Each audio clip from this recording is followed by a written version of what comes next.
নাই আজকেও সভা হয়েছেন। তা এটা খুব সুন্দর গুরুত্বপূর্ণ যে প্রতিদিন সকালবেলা ভক্তের সঙ্গে থেকে এই হরিনাম জপ করা।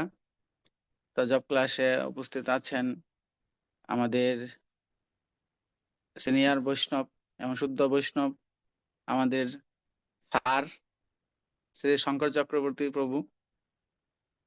তা প্রভু কৃপা করে আমাদের জব ক্লাসে উপস্থিত আছেন। তারপরে আমাদের উপস্থিত আছেন আমাদের নীলাঞ্জনা মাতাজি, দিলীপ দাস প্রভু, ক্যারিয়া থেকে অবন্তিকার মা, তারপরে কাঞ্চন থেকে লিমা মাতাজি, তারপরে প্রতিদিনের ন্যায় যিনি প্রতিদিন খুব নিষ্ঠা সহকারে জপ করেন আমাদের রামকৃষ্ণ করুণালয় প্রভু, রাধাকৃষ্ণ রাধাকৃষ্ণ করুণালয় প্রভু, তিনি আজকেও আছেন। তারপরে আছেন আমাদের কৃষ্ণপ্রভুর মাতাজি সাবিত্রী মাতাজি, তারপরে মাতাজির সাথে সায়ন্তিকার মা, যাই হোক পার্থপ্রভু আছেন। তারপরে আছেন তেতলাপুর থেকে সবুজের বোন, সবুজের মা, আমাদের রামপদ কমল দাস প্রভু আছেন, কৃষ্ণ দাস প্রভু আছেন, সুমহান প্রভু, মানিক প্রভু, মানিকপুর মাতাজি, মল্লিকা, সোনালী, সোনালীর সাথে আরো দুপ্তারার অনেক ভক্তরা আছেন, অমল প্রভু আছেন, ছোটন আছেন, পূজা আছে, তারপরে জোনাকি মাতাজি আছেন, সুকান্ত প্রভু। ভিডিওটা অফ কেন? সুকান্ত প্রভুর সাথে তো সুকান্ত প্রভুর মা, ওনার ওয়াইফ, ওনার বাবা, আমাদের নারায়ণ বিশ্বম্বর প্রভু। আজকে নারায়ণ প্রভুর কি দর্শন পাবো না? নারায়ণের দর্শন হলে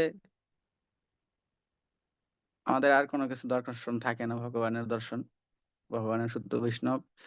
তো যাই হোক, আজকে আমরা যে বিষয় নিয়ে আলোচনা করব সেটা হচ্ছে ভক্তি। কারণ হচ্ছে আমরা সবাই ভক্তি যোগ অনুশীলন করছি।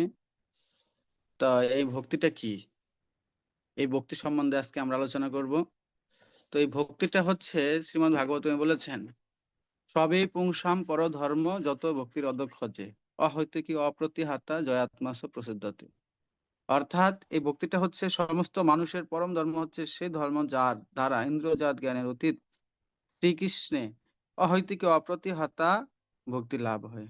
সেই ভক্তি বলে অনর্থ নিবৃত্ত হয়ে আত্মা যথার্থ প্রসন্নতা লাভ করেন।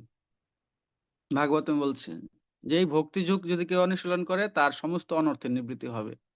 পরের শ্লোকে ভক্তির ব্যাখ্যা করা হয়েছে, বাসুদেব ভগবতী ভক্তি যুগে প্রয়োজিত জনয়তে আসু বৈরাগ্যম জ্ঞানম চজত অহিতকম।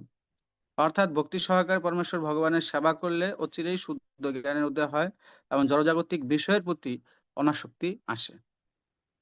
তাহলে এই যে এখানে সেবা করার কথা বলছে, কার সেবা করতে হবে? বাসুদেবের সেবা করতে হবে। তো এই যে সেবা কিভাবে করবো, সেবাটাই হচ্ছে ভক্তি। তো এই সেবাটা কিভাবে করব সেই ব্যাখ্যাটা দিয়েছেন শ্রীরূপ গোস্বামী পাদ উপদেশামৃত গ্রন্থে। সেখানে বলছেন যে সর্বাপাদি বিনির্মুক্তম তৎপরতেন নির্মলম ঋষিকেন ঋষিকেশু সেবনম ভক্তির উচ্চতি। তো এই যে সেবা, এই সেবাটা যে করব এটা সর্ব উপাধি শূন্য হয়ে, অর্থাৎ আমাদের কোনো উপাধি থাকবে না। একটাই উপাধি, সেটা হচ্ছে আমি হচ্ছি দাস। কার দাস? ভগবানের দাস, কৃষ্ণের দাস। আমি অমুক, আমি সুমুক, আমি অমুক কোম্পানির মালিক, আমি অমুক চাকরি করি, আমি এই ব্যবসা করি, আমার এই পথ, এরকম যদি কারো উপাধি থাকে তাহলে সে ভক্তি যোগ অনুশীলন করতে পারবে না। একটাই উপাধি, সেটা হচ্ছে আমি হচ্ছে ভগবানের দাস, আর কোনো উপাধি থাকবে না। এই উপাধি নিয়ে যখন আমরা এই দাসত্ব মনোভাব নিয়ে যখন আমরা ভগবানের সেবা করব, সেটা হচ্ছে ভক্তি। আর যদি কারো উপাধি থাকে তাহলে তার ভক্তি যুগ, সে ভক্তি যুগে প্রবেশ করতে পারবে না। শুধু তাই না, দেখেন এটা তো গেল ভক্তি, যে ভক্তি করতে গেলে সেবা করতে গেলে তারই একটা যোগ্যতা লাগবে, সেটা হচ্ছে কি সর্বাপাদি বিনির্মুক্তম, সমস্ত উপাধি ছিন্ন করতে হবে। আচ্ছা গেল এটা ভক্তি।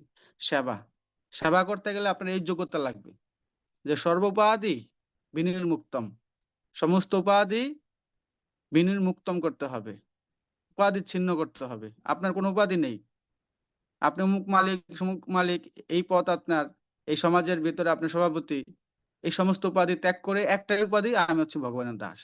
দাসের কাজ হচ্ছে কি? সেবা করা, ভগবানের সেবায় যুক্ত থাকা, এটাই হচ্ছে ভক্তি। তো এখন দেখেন, গীতার ভিতরে আপনি যদি গীতায় যে ভক্তি শাস্ত্রী কোর্স করছেন, তো আপনারা আস্তে আস্তে পাবেন, দ্বিতীয় ইউনিটে পাবেন 3 প্রকারের ভক্তি রয়েছে। কর্মমিশ্রা ভক্তি, জ্ঞানমিশ্রা ভক্তি, আর হচ্ছে কেবলা ভক্তি। তো কর্মমিশ্রা ভক্তি মানে হচ্ছে যে ভক্তির থেকে কর্মটা বেশি থাকবে, বেশি কর্ম বেশি করবে, ভক্তি কম করবে, সেটা হচ্ছে কর্মমিশ্রা ভক্তি। আর জ্ঞানমিশ্রা ভক্তি মানে কি? জ্ঞানমিশ্রা ভক্তি মানে হচ্ছে তার জ্ঞান বেশি থাকবে কিন্তু ভক্তি কম। কিছু লোক আছে দেখবেন বেশি কথা বলে, বেশি শাস্ত্র জানে, কিন্তু ভক্তি নাই, ভাব নাই, তার ভিতরে প্রেম নাই, ভগবানের প্রতি কোনো অনুরাগ নাই। সেটা হচ্ছে জ্ঞানমিশ্রা ভক্তি, মানে জ্ঞান বেশি কিন্তু ভক্তি কম। আর কেবলা ভক্তি মানে কি? কেবলা ভক্তি মানে হচ্ছে শুদ্ধ ভক্তি। তো সেই শুদ্ধ ভক্তি যদি অর্জন না করতে পারি, তাহলে আমরা গোবিন্দর ধামে যেতে পারবো না, গোবিন্দের চরণ লাভ করতে পারবো না। তো সেই কেবলা ভক্তি হচ্ছে শুদ্ধ ভক্তি। আর সেই শুদ্ধ ভক্তি কিভাবে অনুশীলন করব? উপদেশামৃত গ্রন্থে রূপ গোস্বামী পাদ বলেছেন, সেই শুদ্ধ ভক্তির অনুশীলন করার একমাত্র কোয়ালিটি, একমাত্র যোগ্যতা হচ্ছে অন্নাবিলাসিতা শূন্যম, অন্নাবিলাসিতা শূন্যম জ্ঞান কর্মাদি অনাবৃতম আনুকূল্যান কৃষ্ণ অনুশীলন ভক্তির উত্তমা। অর্থাৎ অন্না অবিলাস শূন্য হতে হবে। এটা হচ্ছে একজন শুদ্ধ ভক্তি, যারা শুদ্ধ ভক্তি অনুশীলন করবে, ভক্তিযোগ অনুশীলন করবে, তাদের এই কোয়ালিটি অর্জন করতে হবে। তো আমরা দেখেছি প্রথমে যে ভক্তি অনুশীলন করতে গেলে, সেবা করতে গেলে আমার যোগ্যতা লাগবে সর্ব উপাধি বিনির্মুক্ত, অর্থাৎ কোনো উপাধি থাকবে না আমার, একটাই উপাধি, সেটা হচ্ছে ভগবানের দাস, এটা।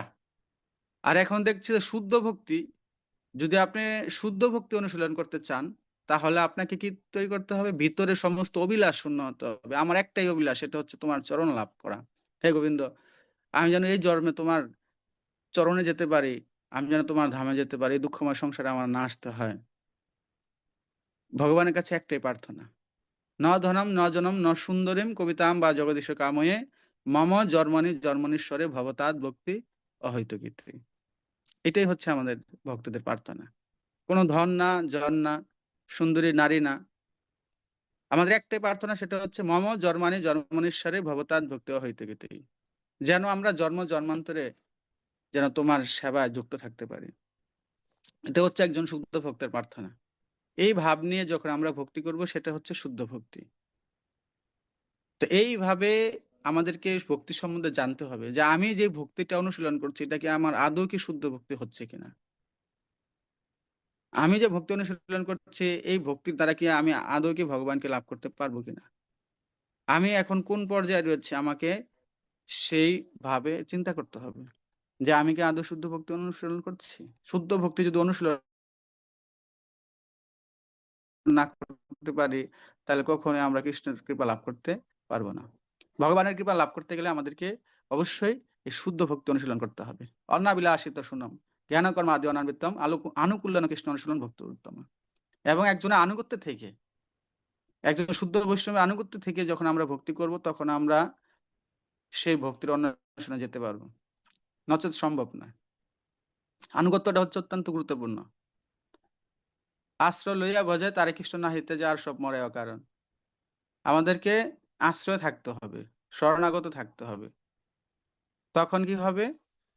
তখন আমরা সেই শুদ্ধ ভক্তির অনুশীলন আমরা খুব দ্রুত আমরা এগিয়ে যেতে পারবো কোনো বৈষ্ণবের কৃপার ফলে। আর সেই বৈষ্ণবের কথাগুলা হৃদয়ে ধারণ করে সেগুলা অনুশীলন করার মাধ্যমে। কিন্তু যদি অনুশীলন না করি, যদি জীবনে প্রয়োগ না করি, কোনো লাভ নেই। ভাগবতম বলছে, ধর্ম সুনিশ্চিত পুংসাম বিচক্ষণ কথা সুজহ নৎপাদেম জ্যোতিরুত্তম সময় হবে কেবলম। যদি ভগবানের প্রতি আসক্তি না জন্মায়, যদি ভগবানের নামের প্রতি রুচি না জন্মায়, তাহলে এই যে ধর্মকর্ম করছি, ভগবানের প্রসাদ পাচ্ছি, কৃষ্ণ কথা শ্রবণ করছি, এটা ভাগবতমে বলেছে শ্রময়েব হি কেবলম, বৃথা শ্রম মাত্র। বৃথা শ্রম, 20 বছর 25 বছর সে হরিনাম করছে, কিন্তু ভগবানের প্রতি তার আসক্তি জন্মাচ্ছে না, নামের প্রতি তার রুচি জন্মাচ্ছে না। তো ভাগবতম বলেছে শ্রময়েব হি কেবলম, এটা বৃথা শ্রম।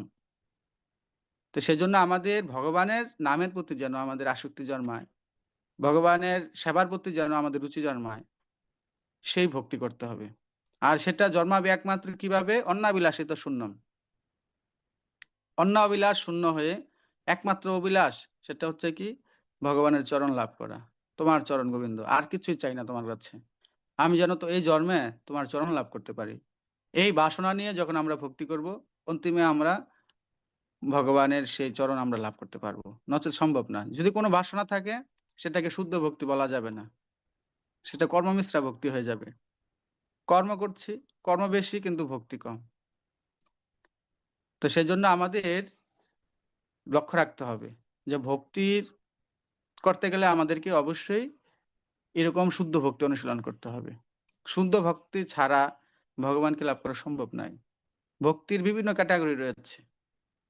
তা আমরা যারা আছি,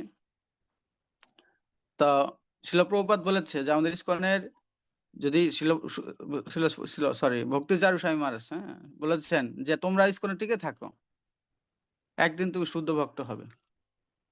টিকে থাকতে হবে এবং আমাদের ভিতরে সে কোয়ালিটি অর্জন করতে হবে, ধন্যতা, সহ্যতা, অমানিনা মানদেনা, এবং নিজের মানের আশা না করে অন্যকে সম্মান দেওয়া। এইভাবে এই কোয়ালিটি নিয়ে যখন আমরা হরিনাম জপ করব, আস্তে আস্তে আমাদের ভিতরে সে শুদ্ধ ভক্তি জাগ্রত হবে, নচেত সম্ভব নয়। তো যাই হোক, তো এইভাবে আমরা যেন শুদ্ধ ভক্তি অনুশীলন করতে পারি, আমরা যেন গোবিন্দের চরণ লাভ করতে পারি, সেই প্রার্থনা নিয়ে আজকে আমরা এখানে জব ক্লাস বিশ্রাম রাখবো, যেহেতু আর 1 মিনিট টাইম আছে। তো ভগবানের কাছে প্রার্থনা করি যেন আপনারা যারা এখানে জব ক্লাসে উপস্থিত হয়েছেন, ভগবান কৃষ্ণচন্দ্র, ভগবান নৃসিংহদেব যেন সবাইকে সুস্থ রাখে, সুরক্ষিত রাখে, এবং সবাইকে যেন বিশেষ কৃপা লাভ করেন।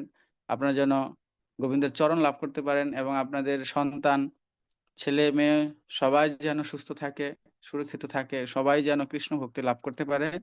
সেই কামনায় আমরা 2 হাত তুলে ভগবানের কাছে সকলের জন্য